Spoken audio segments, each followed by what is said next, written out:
Hello students, good morning, good afternoon, good evening. I welcome you to my YouTube channel Literary Passion.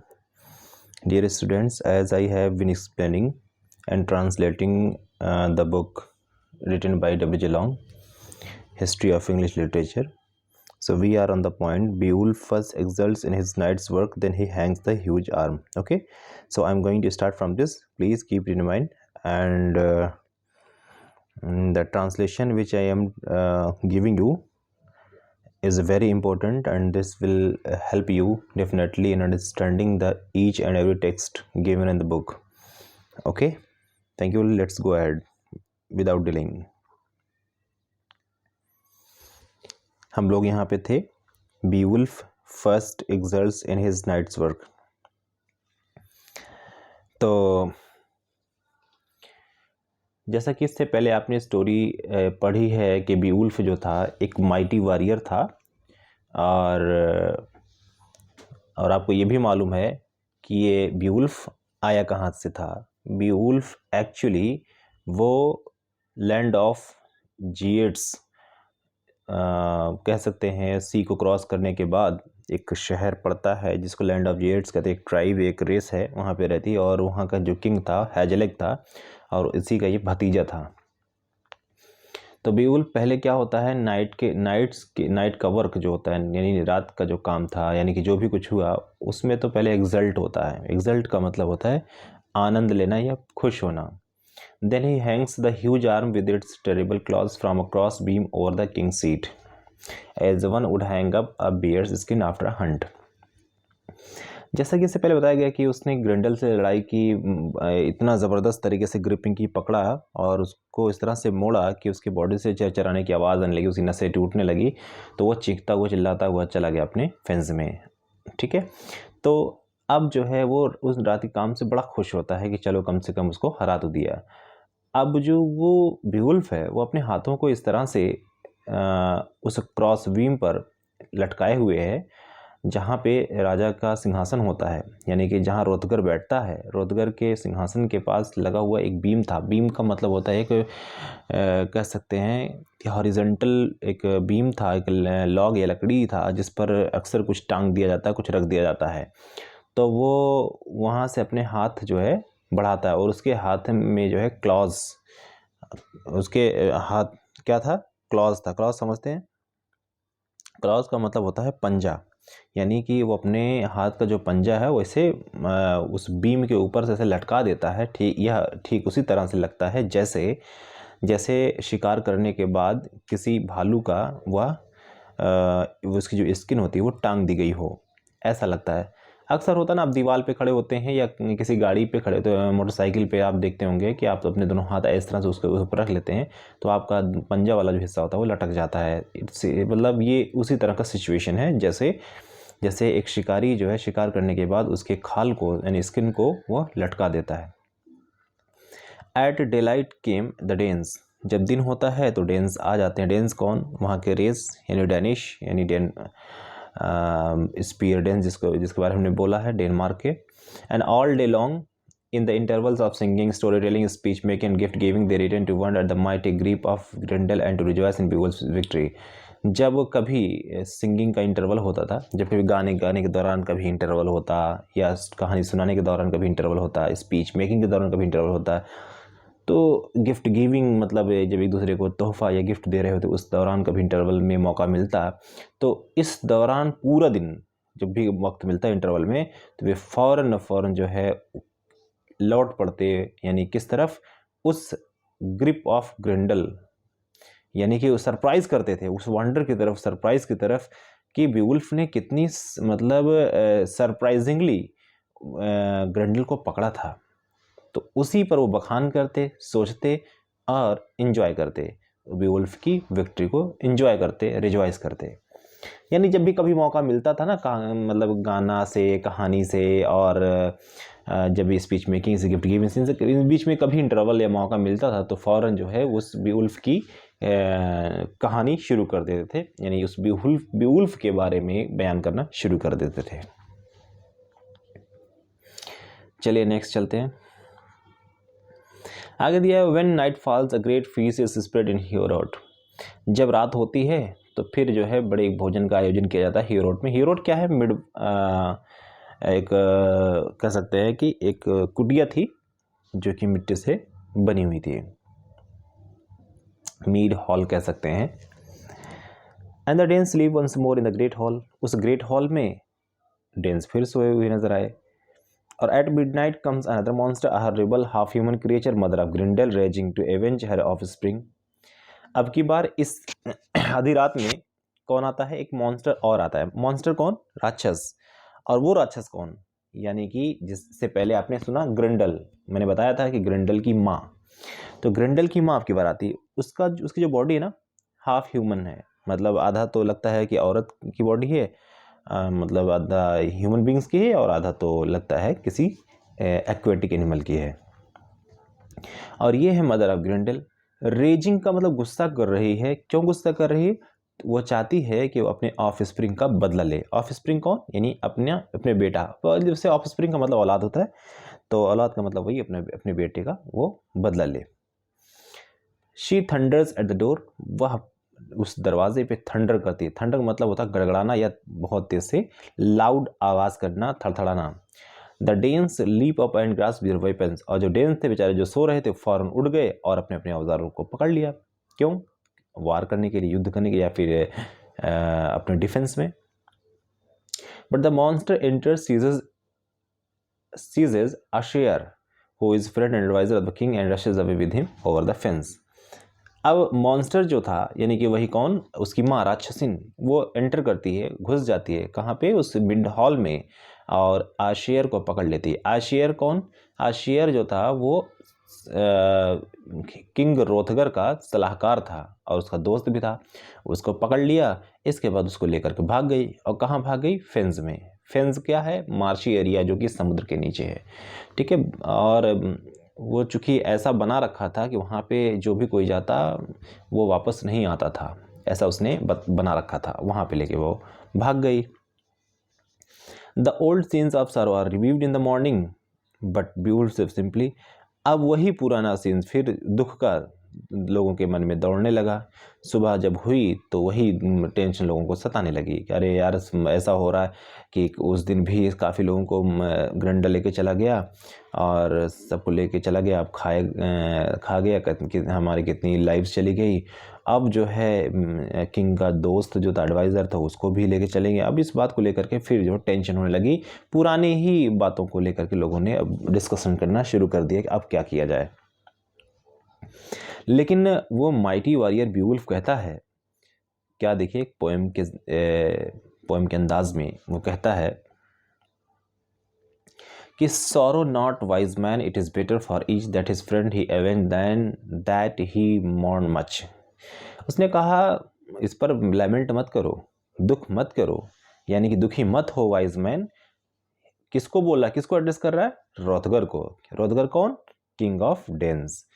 तो वो कह रहा है बुद्धिमान आदमी मानो, तुम्हें दुख या तुम्हें टेंशन लेने की ज़रूरत नहीं है। बेहतर होगा कि अपने दोस्त के लिए वह बदला ले, बजाय कि वह मौन करे। यानी कि विलाप करने से बेहतर है कि अपने दोस्त का वो बदला ले, और हर एक इंसान बदला ले उसके दोस्त का। यानी जितने डेंस हैं सब एक एक करके सब बदला लें उससे। Each of us shall the end await of worldly life. और हम में से हर कोई इंतज़ार करेगा किस बात का? उसके अंत होने का, इस वर्ल्डली लाइफ के। वर्ल्डली लाइफ का मतलब ये जो लाइफ है वर्ल्डली है, सांसारिक जीवन है, इसके अंत होने तक हम इंतज़ार करेंगे। मतलब ये अभी भी हम हिम्मत नहीं हारेंगे। कब तक? जब तक हम लोग की मौत नहीं हो जाती। Let him who may gain honour ere death. और हाँ, मौत से पहले उन्हें हमें ज़रूर सम्मान देना चाहिए जो इसके काबिल हैं या जो जिनको दिया जा सकता है। That is for a warrior. और जो कि वो किसके लिए होता है? वॉरियर के लिए, एक योद्धा के लिए होता है। व्हेन ही इज़ डेड, जब वह मर जाता है, आफ्टर वर्ड्स बेस्ट, उसके बाद भी वह सबसे अच्छा साबित होता है। जैसा कि आप जानते हैं कि एक जो वीर पुरुष होता है वो मरने के बाद भी जिंदा समझा जाता है, क्योंकि एक बार शेक्सपियर ने कहा था कि cowards die many times before their death valiant never taste the death but once, यानी कायर पुरुष अपनी मौत से पहले कई बार मर चुके होते हैं, लेकिन एक वीर पुरुष अपनी मौत का मज़ा एक बार चखता है। तो यहाँ पर वही चीज़ एक्सप्लेन की गई है कि आफ्टर व्हाट्स बेस्ट, मरने के बाद भी वह सबसे अच्छा साबित होता है। अराइज किंगडम्स गार्जियन, अराइज मतलब उठो, किसको एड्रेस कर रहा है? किंग रोदगर को, कि हे किंग रोदगर उठो, तुम्हारा समय आ गया है। क्यों? क्योंकि तुम इस किंगडम के गार्जियन हो। Let us quickly go to view the track of Grendel's kingsmen, और तुरंत चलो देखो कि जो ग्रिंडल था उसका जो किंग्समैन यहाँ पे आया था, वो उसका ट्रैक मतलब रास्ता, यानी किधर से गया है, चलो उसकी तलाश करो, उसको ढूंढो। और ये किंग्समैन कौन है? उसकी माँ। खैर, चूंकि बीवुल्फ जो था उसे नहीं पता था कि ये ग्रिंडल की माँ है या बहन है या बाप है, उसके बारे में नहीं पता था। किंग्समैन एक रिश्तेदार के रूप में उसने एड्रेस किया है। अब वो कहता है, I promise it the he will not escape, मैं आपसे प्रॉमिस करता हूँ, मैं वादा करता हूँ कि ही विल नॉट एस्केप, वह बचेगा नहीं। नॉर इन अर्थ्स बॉजम, ना ही इस पृथ्वी के छाती में, नॉर इन माउंटेन वुड, ना ही पर्वत के पहाड़ों जंगलों में, ना पर्वत के यानी पहाड़ों के जंगल में, नॉर इन ओशंस डेप्थ, और ना ही महासागर की गहराइयों में। गो वेयर ही विल, चलो वहां चले जहां भी वह कहीं गया होगा। तो इतना मतलब कह सकते हैं कि वीर रस से भरी हुई लाइन है ये, और बड़ा ही अच्छी लाइन है। देखिए कि उसके स्ट्रेंथ को इसी बात से एस्टिमेट और आकलन किया जा सकता है कि बीवुल्फ कितना माइटी वॉरियर था। तो आगे चलते हैं। Then he girds himself for the new fight, तो अब वो क्या करता है? कौन? यहाँ पे बीवुल्फ अब अपने आप को क्या करता है? गर्ड्स करता है। गर्ड्स का मतलब क्या होता है कि टू प्रिपेयर फॉर समथिंग, किसी चीज़ के लिए तैयार होना, या फिर यूं कह लें इनसर्कल अ पर्सन और part of the body with a belt और बैंड, मतलब किसी बॉडी को बांधना, या ये ओवरऑल इसका मतलब यहाँ पे यही है कि टू प्रिपेयर फॉर समथिंग, किसी चीज़ की तैयारी करना। अब कह रहा है कि he girds himself for the new fight, अब एक नई लड़ाई के लिए वह तैयारी करता है। And follows the track of the second enemy across the fence, और उस सेकंड एनिमी का पीछा करता है उस ट्रैक से, जिस ट्रैक से वो गया है मतलब कौन? उसकी माँ गई है। उस फेंस के पास जाता है। फेंस कौन? मार्शी एरिया, दलदल। Here is Hrothgar's description of the place where live the monsters. अब यहाँ पर राजा रोदगर जो था उसने उस जगह का डिस्क्रिप्शन दिया है जहाँ पे मॉन्स्टर्स रहते हैं, और कहा है स्पिरिट्स ऑफ एल्सवेयर, उस जगह का नाम दिया है स्पिरिट्स ऑफ एल्सवेयर। दरअसल एल्सवेयर इसलिए बोला गया है, इसको हिंदी में कहेंगे कहीं और या अन्यत्र जगह, जहाँ के बारे में हमें मालूम नहीं है। तो एल्सवेयर यूज इसलिए किया गया है क्योंकि we do not know the place where the monsters live, unknown place बताया गया है। और स्पिरिट्स का मतलब आत्माओं का, वो आत्माओं की कोई एक अननोन जगह है, उसने एड्रेस किया और रोदगर्स ने बताया। एज ही कॉल्स देम, जैसा कि उन्हें वह पुकारता है। अब कैसे पुकारता है? देखिए ये यहाँ पे लाइन दी गई है, मैं यहाँ एक लाइन एक्सप्लेन कर देता हूँ। लिखा है दे इनहैबिट, इनहैबिट का मतलब होता है रहना। कहाँ पे? द डिम लैंड, यानी कि उस लैंड में जहाँ पे बिल्कुल लाइट नज़र नहीं आती, अंधेरा धुंधले दुनिया में। That gives shelter to the wolf, और ऐसी दुनिया में या ऐसे ज़मीन भूमि या पृथ्वी पर जहाँ पे उल्फ को शेल्टर दिया जाता है। उल्फ का मतलब होता है भेड़िया, लेकिन यहाँ पर उल्फ से तात्पर्य ये है कि ऐसे एक्वेटिक एनिमल्स जो डेमोन्स होते हैं, राक्षस होते हैं, उनको उल्फ कहा गया है। और आपको ये भी बता दें कि जो ग्रिंडल की माँ थी, ग्रिंडल की माँ को अलग अलग नामों से पुकारा गया है। कौन कौन से नामों से पुकारा गया है? जैसे ब्रिम वुल्फ, जिसको हम सी वुल्फ कहते हैं, मेयर विफ, जिसको हम सी ओमन कहते हैं, ग्रंडिविजन, जिसे हम बॉटम मॉन्स्टर कहते हैं। तो इस तरह से अलग अलग नामों से पुकारा गया है। उल्फ का तात्पर्य भी ऐसे जानवर से भी लिया जाता है जो शिकार करते हैं, जो नॉनवेज का शिकार करते हैं, मतलब किसी को भी मतलब निगल जाते हैं, खाने पीने का शिकार करते हैं, उन्हें वुल्फ कह सकते हैं। तो ऐसी जगहों का जिक्र किया गया है जो वुल्फ के लिए शेल्टर प्रदान करते हैं या देते हैं। अब वहाँ की इन्वायरमेंट या वहाँ की जगह के बारे में बताया गया है कि the windy headlands perilous fen paths. अब विंडी का मतलब होता है हवाओं से भरी या हवाओं से, या यूं कह लें कि तेज़ हवा से रिलेटेड कुछ होता है उसे विंडी कहते हैं। अब हेडलैंड्स क्या है? हेडलैंड्स को अंतरीप कहेंगे, या फिर यूं कह लेंगे एक सकरी रास्ता ज़मीन का जो कि समुद्र के अंदर जाता है, उसे हेडलैंड्स कहेंगे। अब चूंकि विंड के इम्पैक्ट में ये रास्ता बना तो इसे विंडी हेडलैंड्स कहेंगे। कहा गया पेरिलस फेन पास, और उस रास्ते को कहा गया पेरिलस। पेरिलस का मतलब होता है फुल ऑफ रिस्क, यानी जो जोखिम से भरा होता है, और फेन का मतलब मार्शी एरिया, यानी मार्शी एरिया पहुंचने के लिए बहुत ख़तरनाक रास्ते को अपनाना पड़ेगा, और उस नैरो पाथ जो कि फेन की तरफ जाता है उसे हम पेरिलस फेन पास कहेंगे।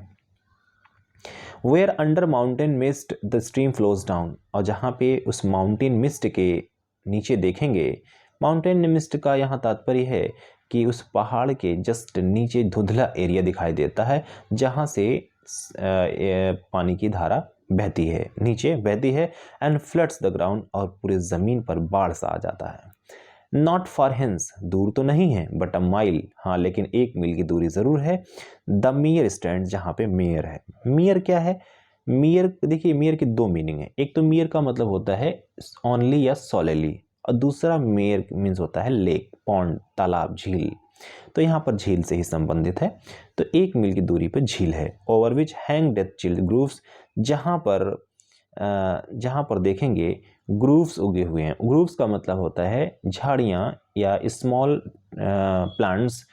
ओके, तो बताया गया hang death chill. Death chill का मतलब होता है कि जहाँ से जाने के बाद वापस लौट के आना बड़ा मुश्किल है, तो छोटी छोटी झाड़ियाँ उस पर उगी हुई हैं। तो अभी और भी इसके आगे लाइन हम लोग आगे देखते हैं। I wood fast rooted overshade the flood, कहा गया है। मुझे लगता है इसमें वीडियो लंबी हो जाएगी, नेक्स्ट वीडियो में एक्सप्लेन करता हूँ। Okay, thank you for watching this video. See you again in the next video.